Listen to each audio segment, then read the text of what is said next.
So momentum is defined as how difficult it is to stop an object in motion, which sounds a little strange perhaps, but it's perhaps easiest if you think of it as the opposite of inertia. So if something has a lot of inertia, it's very difficult to get it to start moving.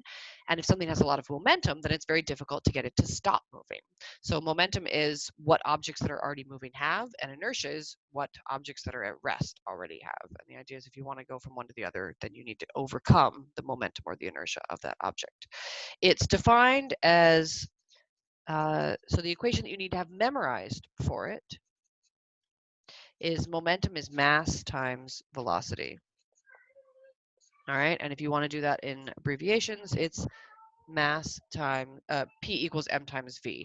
Make sure you keep your units. So velocity is going to be meters per second. Unit for mass is kilograms, and so the unit for momentum is simply kilograms times meters, and both per second. There's no special unit for it or anything. The other equation that you need to know or be familiar with, you don't need to have this one memorized, is the idea that the force that an object experiences is equal to the change in momentum divided by the time that that change in momentum takes. Right? Remember that time is always measured in seconds. And force, of course, is in newtons.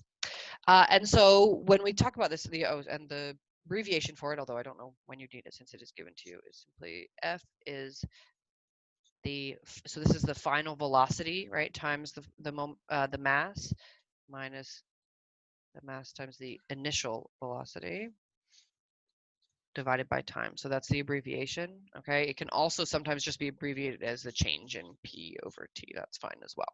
Anyway, so those are your abbreviations. And so the idea is that whenever you're asked about safety features, for example, the crumple zone of a car, airbags, seat belts, although seat belts also prevent you from getting thrown out of a car, which is nice.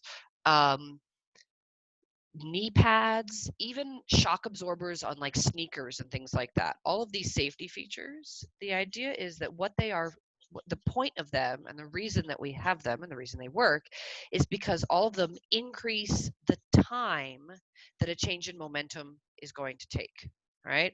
And so the idea is that if you have so if you have a car that runs into a tree, right, the change in momentum is whatever it is. It's going to be how fast is the car traveling times the mass of the car, all right, divided by the time that it takes for that car to actually come to a complete stop.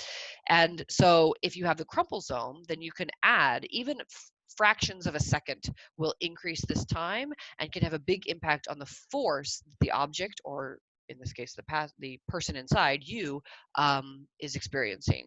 And so this is the equation that you want to keep in mind if you're ever asked about safety features of a car, or I don't know, the soles of a sneaker that may have some sort of absorbance, like shock absorber, things like that.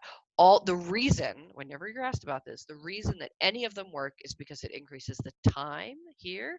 And so by increasing this number, you are going to decrease the force that is experienced either by the person or the joint or the car or whatever. So that's the important thing to keep in mind. The other thing about momentum is the conservation, the law of the conservation of momentum. And the conservation of momentum simply states that if you have a collision, if two objects run into each other, all right, then the momentum before the collision must equal the momentum after the collision, all right? And so this is often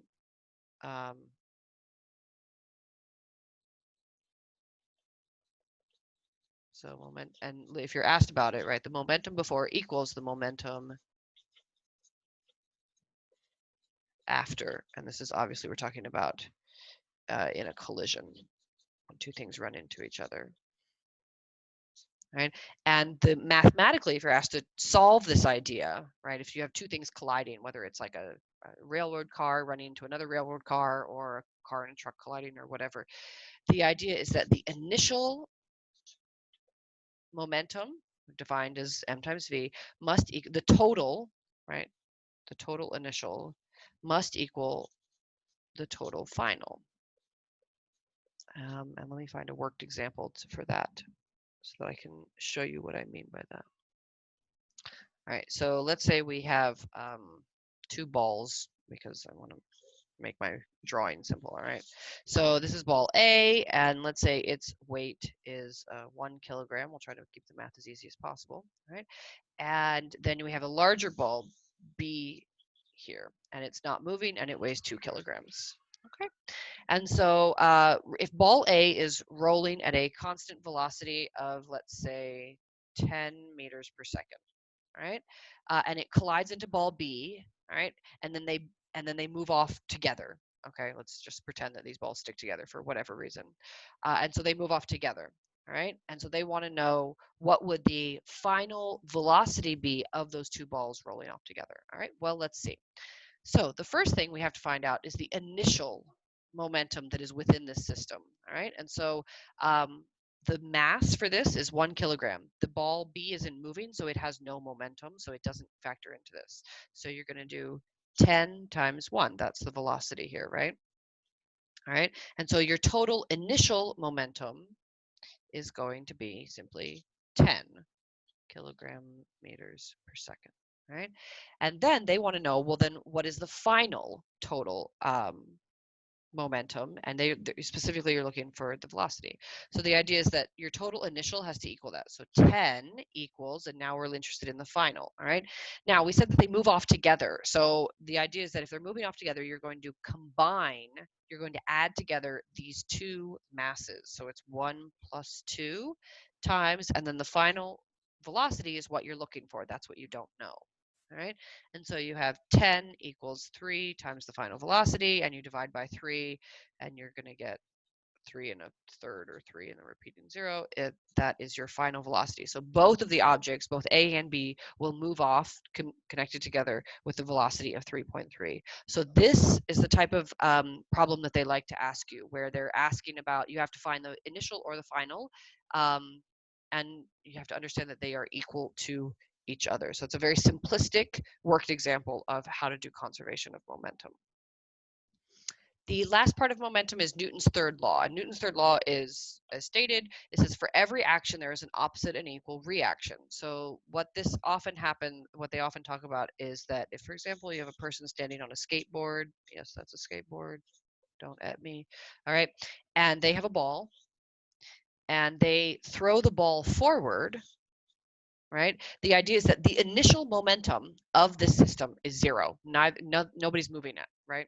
The boy's just standing on the skateboard. The person's just standing on the skateboard. Okay, we'll give him some hair, right? And so the idea is that the initial momentum is 0, so therefore the final momentum must also be 0. And so what happens is when he throws the ball, or she throws the ball forward, then the person on the skateboard will move back, and the reactions will be equal. But what that means is that the momentums will be equal.